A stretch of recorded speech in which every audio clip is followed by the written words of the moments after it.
Shalom. Wind is kind of hectic today, but it is pretty bad.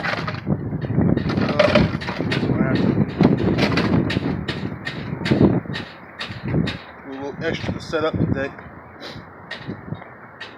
So I'm going to say Shalom to the elected nation of Israel. Before I get started, I always want to give honor, glory, and praises to Yahweh, Ba'ashem, Yahweh Shai, Ba'ashem, Rakakadash. Alright, double honors to the elder apostle of New York. Alright, honor salutations to you, Akim, this laborer. Alright. Today,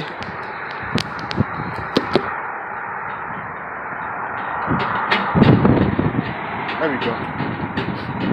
Today, though, I'm getting to the subject matter of reincarnation and also the spiritual realm, because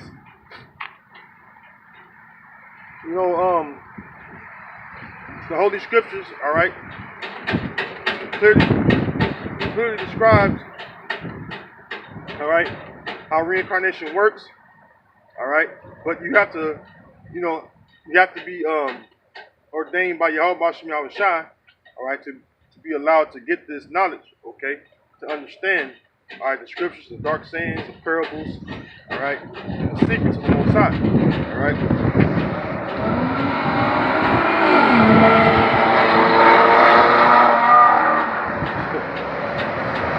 This is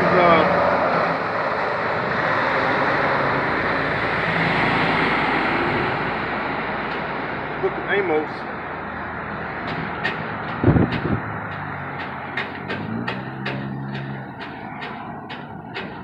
Turn to it.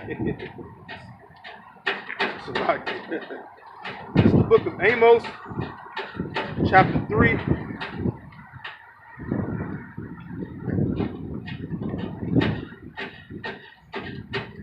Amos chapter 3, verse 7. It says, well, I'll start at verse 6. It says, shall a trumpet be blown in the city, and the people be not afraid, and the people not be afraid? Shall there be evil in a city, and the Lord had not done it? Surely the Lord's power will do nothing, but he revealed his secrets unto his servants, the prophets. All right, so first of all the servants and prophets of the Most High are all Israelites, all right, so-called Negro, Latino, Native Americans. So you must be Israelite, all right, in order to first of all, the Most High be dealing with you on that level, all right. But not all Israelites, because we know that there's Israel of the Most High, which is the elect, okay. In order for you to understand these scriptures, okay. So you can't just go to some Westminster school or Esau's so-called Christian theologian,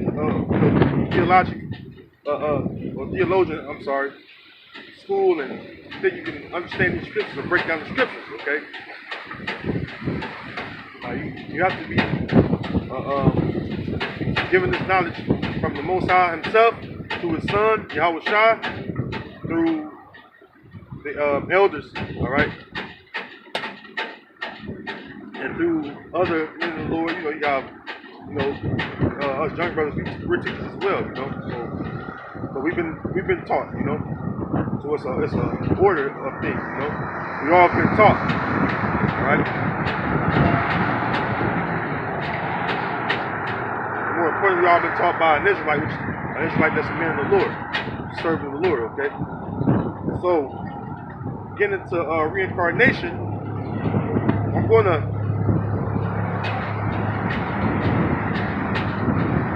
go to the book of Exodus, 20th chapter.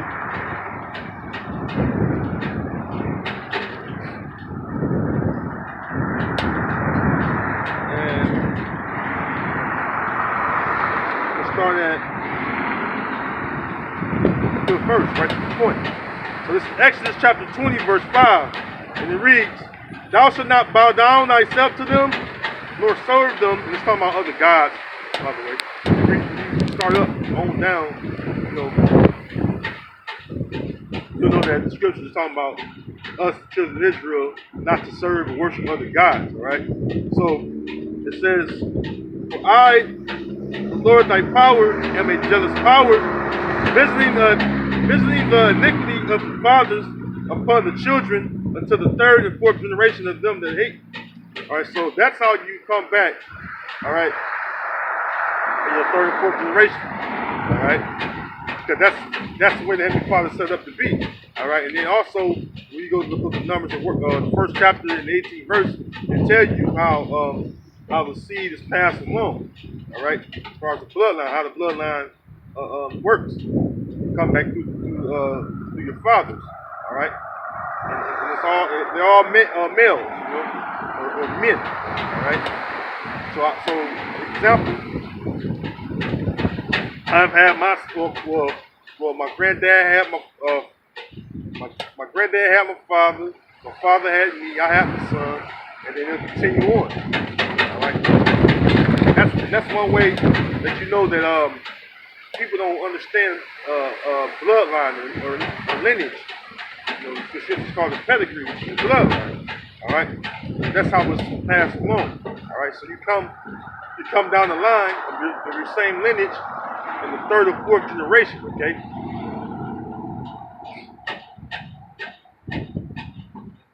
All right, so let's see what happens. All right, when this housing unit, all right, the physical body that you're able to see, let's see what happens to it. All right, once you die. All right, how the spirit, all right, and how the flesh separates. Which you're going to read right here in the book of Ecclesiastes, right?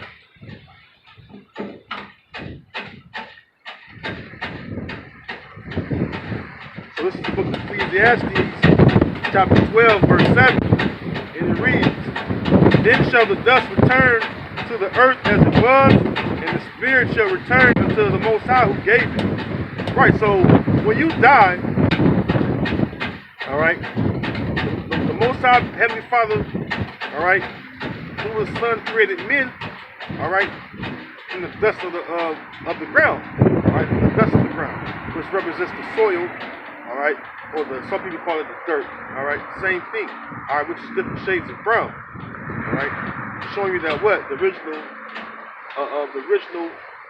so-called human being, which the word human being means what? A person of hue, meaning they have brown or melanin, brown pigmentation. Okay. All right. So the original people on this earth were of brown pigmentation. All right, including Cain before he was changed. All right. And then after he was judged by the Heavenly Father, he came back as Esau. All right. When he was stripped of his hue or his brown pigmentation or melanin. All right, good. All right, so when you die, all right, your spirit is a fire. Let's get that. That's what keeps your body warm. All right. See, when your spirit, when the Most High puts the spirit in the flesh, then it becomes a fully living vessel. Because why? The spirit is what heats the body up. Okay. Because the spirit is fire. Let's get that.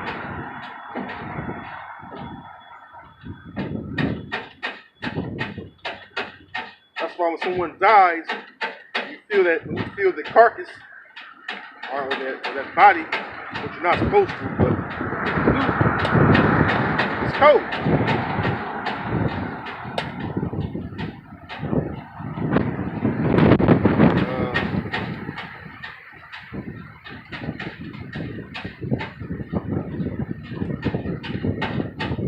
Wrong one, sloppy.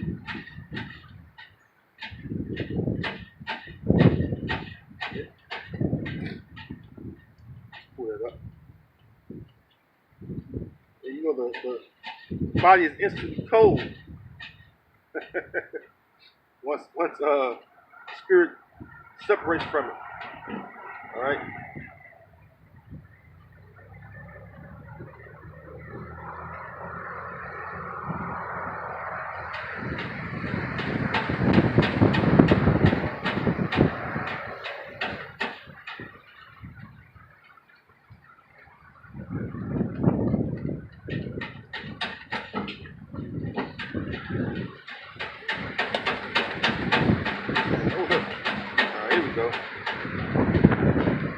Psalms 104.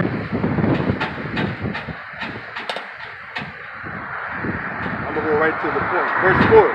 It says, I'll start at the top. It says, "Blessed be Yahweh." Oh, sorry. "Bless Yahweh, O my soul, O Yahweh, my power. Thou art very great. Thou art clothed with honor and majesty. Who covers thyself with light as with a garment, who stretches out the heavens like a curtain, who layeth the beams of his chambers in the waters, who maketh the clouds his chariot, who walketh upon the wings of the wind, who maketh his angels spirits, his ministers a flaming fire." So that's how you know. All right. Another word for angel is spirit. You know, we all spirits. All right. Angel. You can say angel, it's the same thing. But our spirit is a flaming fire. All right. So that's the reason why the body instantly gets cold when the spirit separates from it. Okay. All right. That's it on that one. All right. So pretty much, that's what happens when you die of the flesh. All right, your spirit returns to the Most High, which is the fire. All right, and then your body, which is the dust, which represents the dust, goes back to the earth as it was. All right, because we are made from the dust, the earth, right? So pretty much, you know, when you die, what happens when you die? All right, is the question. Because first and foremost, Ecclesiastes just told you that when you die out the flesh, your spirit go back to the Heavenly Father who gave it. So for anyone to think that you go to hell, no, there's no such thing as you going to hell. I'm gonna get there as well because Job explained that very well. All right, to the T. All right, he described it perfectly. Okay, so let's go and see. Let's see here. Let's pull that up. We're gonna see what happens when after you die, you go back into the spirit world. Okay.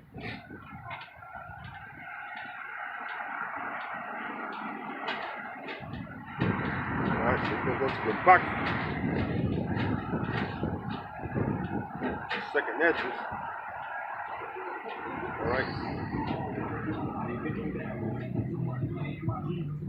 We're gonna go to the book of Second Esdras. All right. Second Esdras, chapter 14.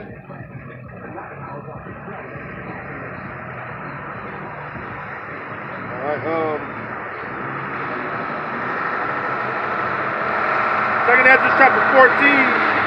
Verse 35, and it reads, "For after death shall the judgment come, when we shall live again, and then shall the names of the righteous be manifest, and the works of the ungodly shall be declared." And right there it's telling you what?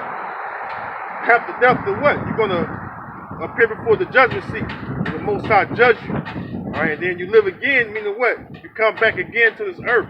You live out the judgment that the Most High gave you. All right? And you'll see who the righteous are, and you'll see who the ungodly is. All right? Because their works, all right, or their deeds will be revealed unto you. All right? You can clearly tell when you look around you, right? If you're spiritually awake, all right, you can clearly tell when there's ungodly people around you, because anything that pertains to godliness, which is the Holy Scriptures, all right, whether it's rehearsing the righteous acts, all right, or just believing in the Most High and truth, knowing their names and everything, knowing their names, Yahweh, Yahweh Shai, knowing the last one, Kodash, knowing that you're an Israelite, all right.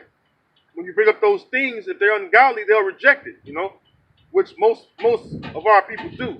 But the heathen, they're just heathen, all right. They're just meant to be our servants, which is a nice way of saying slaves, all right. They're just meant to be our slaves, okay. So right now, say an Israelite was to come up to me, all right, Well, the scriptures say what? Try the spirit and see whether they're of the Most High or not. All right, that's how you can see who's godly or not, because their spirit will agree with everything within this book. All right, from front to back, Old Testament, New Testament, whatever you want to call it. All right, the whole Testament really is what you should call it. All right, and that's how you can tell who's ungodly. All right, they're doing the same things as they was doing in their past life. All right, whether they out being homosexuals, all right, or being abominable. All right, they're being rebellious. As far as you Israelites, okay, you're being rebellious. All right, you've been stiff-necked. All right, you plotting against the servants of the Lord, which is us. All right, starting with Abba Bivens on down. All right, you Israelites out there plotting against us, because really you hate that we do the will of the Most High, because you don't want to do the will of the Most High. All right, so we're like a what it says about matter of fact, I'm gonna get that. But we're like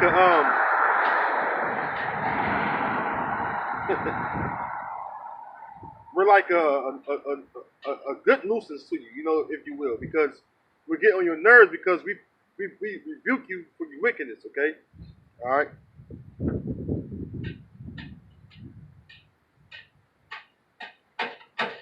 We rebuke you for your wickedness, and then in return, all right, what you do? You get all bent out of shape, okay?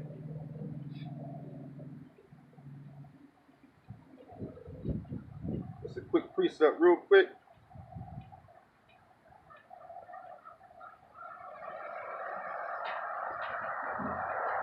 This is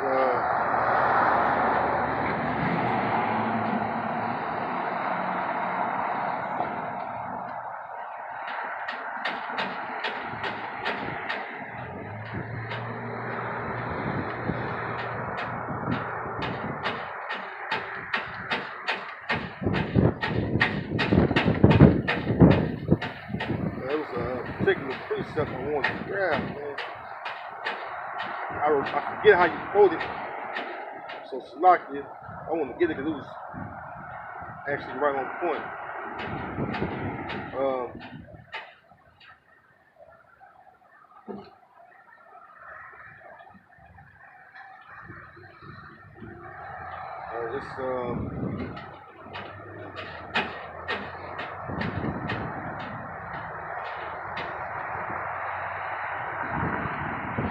You know, because I probably had to come back to it, but it was a precept I just had in my mind before I was continuing my speech.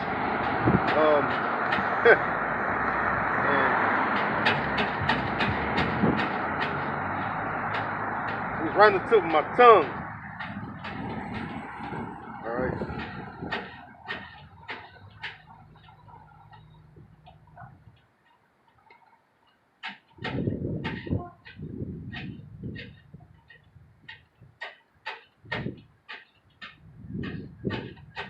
I know it too.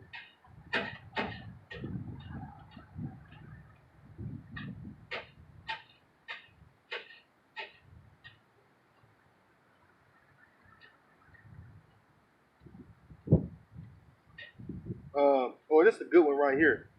Proverbs 29 and 27. It says, "An unjust man is an abomination to the just, and he that is upright in the way is abomination to the wicked." You know, you know, the other precept was like similar to that, but you know, that's good enough, you know. And that sums it up. You know, I'm gonna read that again. It says, Proverbs 29 and 27 again. "An unjust man is an abomination to the just, and he that is upright in the way is abomination to the wicked." You know, I'm talking about the wicked Israelites, okay? So that's the reason why, you know, we come around you with our godliness, or our speeches, godliness, and you can't hold a conversation, because your conversation is based upon ungodliness, okay? All right? But back, let me not drift off too far from the subject that I want to do. So, basically, you would know who the ungodly is of our people by looking at their deeds and their ways. All right, because I'm not saying that they can't return from righteousness. It's all up to the Most High. If they get granted this knowledge, wisdom, understanding. All right, so it's not up to us. All right, it's up to the Most High. All right. So on the subject of reincarnation, right? Something that you wacky Christians don't understand is how it works. So I read to you about how you die out of the flesh, and your flesh being or representing the dust, and return to earth, your spirit or your flaming fire, same thing. Then your body with your spirit, the same thing. Return to the Most High who gave it. Remember, the Most High is a consuming fire as well. All right, so we return to the Most High as far as our spirit. All right, and then also we have our heavenly bodies as well. All right, that's another one. That's in the New Testament.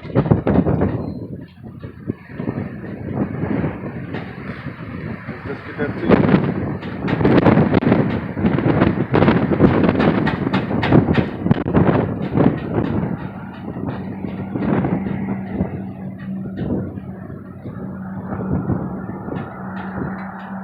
And you can tell that cold season is here too. This is 2 Corinthians chapter 5, starting at verse 1. It says, "For we know that if our earthly house of this tabernacle were dissolved," meaning what? This earthly house meaning our bodies. Alright? Paul is speaking to the Israelites at the church of Corinth, and he's talking about their earthly bodies. Alright? If your earthly bodies were to be dissolved, meaning what? When you separate from it, called your spirit. Right? It says, "You have a building of the Most High, and house not made with hands, and eternal in the heavens." Yeah, you have your your angelic body. All right, you have your angelic body, or your heavenly body. All right. It says, verse 2, "For in this we groan, earnestly desiring to be clothed upon with our house which is from heaven." Yeah, we desire to be in the spirit world. Alright? Those of us that are awake to this knowledge, wisdom, understanding of the scriptures, we know the scriptures because of Yahweh Shem Shah, having mercy upon us, as far as us Israelites that are teaching, as far as the Israelite men are the ones of us that are teaching. Alright, we know that we down here on this earth and we're suffering. Your body have these different ailments. Even myself, I'm young, but I have bodily ailments. I have pains that get to me at times. Some brothers may look at me like, "Oh, you should be okay." Shit, I have bodily ailments as well, man.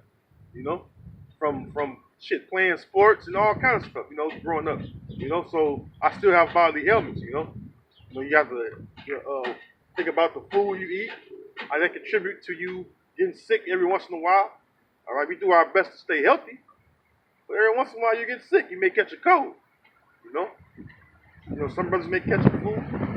But the point being that this body that we're living in, all right, it gets weak. It gets weak, and also you realize that this body is subject to sin. All right, more important. All right, so we groan because of that as well, because within us, within our spirits, we don't want to sin. We don't want to break the covenant.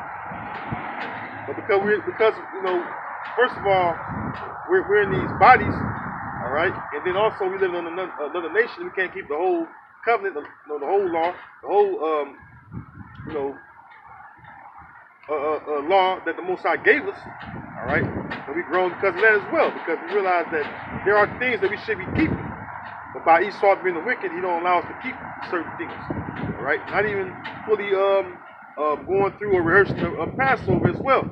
All right, so we do what we can. We get our lamb, we get our bitter herbs, we get you get the wine. All right, the unleavened bread. All right, you have the Passover. All right, so pretty much, that's as far as it goes. Pretty much, you keep it to the best of your ability. All right, you don't worry about the rest. The Most High, looks to the Most High look at you or count you for being righteous, or even representing His law. All right, but more importantly, it's the faith that you display of Him and His only begotten Son. All right, and we know that faith is a gift, by the way. All right, so it's because of the Most High that we're able to even rehearse righteousness. So the Most High Heavenly Father is merciful. Okay, but we desire to be in those heavenly bodies, man. All right, because in the heavenly bodies, there's no sin going on in the spiritual realm, if you will. All right, there's no sinning going on in heaven. All right, there's total peace and order. All right. Job explained it best. All right. This is let's go to the book of Job.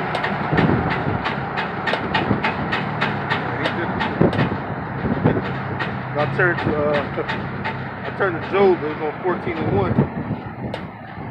It's crazy because on my way to camp, I was grabbing something to eat, and I was just going around the car. And this young Jake was just talking shit for no reason. I was like, man, Jake, just emotional over nothing. I'm way got 3 to 5 foot, from the vehicle, from the door, actually being over. He still was talking shit. He still not hit me, emotional, man. Man, boy, and woman, in a few days, it was trouble. But anyways, Job, he understood the spirit world, and also he explained it. So I'm going to read here in the book of Job. I'm going to start at the top. I'm going to start at the top and read on down. Because it's very important that we have an understanding, all right, of what heaven is like. All right? And what, Job was experiencing on earth was hell.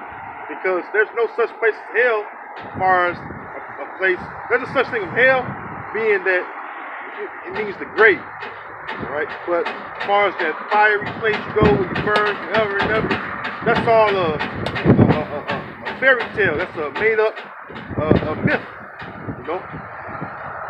A Christianity myth. Okay? There's no place you go burn forever. That's the case, there wouldn't be no fucking Edomite on the earth still. You would never see an Edomite. Because they were made to be the wicked. So why would they come back to the earth if they've been condemned to burn forever and ever for eternity? Stupid people, man. Right? But Job chapter 3, verse 1. It says, after this, Job opened his mouth and cursed his day. And Job spake and said, let the day perish wherein I was born, and the night in which it was said, there is a man-child conceived. So this is Job right there, cursing the day he was born. Because why? Job was catching hell because the Most High Heavenly Father granted Satan permission to afflict Job. Job called called hell on hell, if you will, so to speak.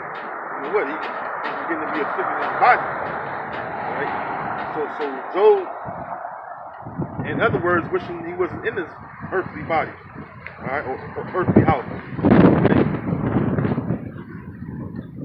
Job spake and said, let the day perish wherein I was born, and the night in which it was said, there is a man-child conceived. Let that day be darkness. Let not the Most High regard it from above, neither let the light shine upon it. And you're not supposed to celebrate birthdays anyway. I feel like that. I feel like Job, the fuck the day I was born. Because you know why? It's a pagan, all right, it's a heathen custom to begin with. But on top of that, we're in hell, man. All right, hell meaning the grave, or you in a severe condition. All right, you in a condition of severe adversity, and us being in captivity still, we're still in hell. All right, where we're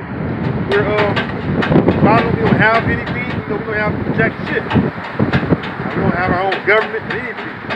We're not a sovereign nation. We've been trampled upon by enemies, which are the heathen nations, together with Esau, Edom. Right? That's the reason why you have this Black Lives Matter movement, where it's started by an Edomite, George Soros, all right, of the chief house of Esau, the Amalekite, but some Jakes really get into it, all right, and they're actually crying because why? Their fellow Israelites been murdered by an Edomite cop, all right. So these things are going to continue because why? You're in hell, all right, and you're being preyed upon by your enemies. And now the issue is that Jake don't even see that Esau is their enemy. 2/3 of you. All right, but Esau is your number one fucking enemy, man. And he reminds you every day that you're in hell. All right, when you roll up to your, he reminded Breonna Taylor, he rolled up in there and shot her dead, man. And they're fucking asleep. All right. That's, hey, man. And then silence the boyfriend till he do some balls, speak up, and tell what actually went on. Showing you that Esau is in charge. Esau has you by the balls, man. You're in hell, man. All right. Now, if he was a man of the Lord, he would have stood up upon his feet from day one. It said what it was. All right.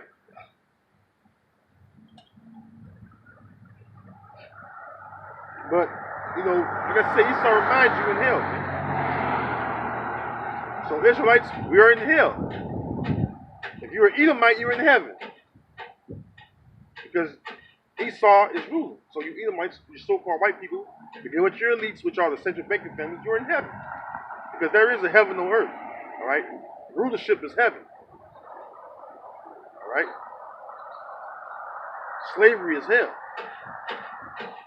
Right? Continuing on, verse 5, it says, let darkness and the shadow of death stain it. Let a cloud dwell upon it.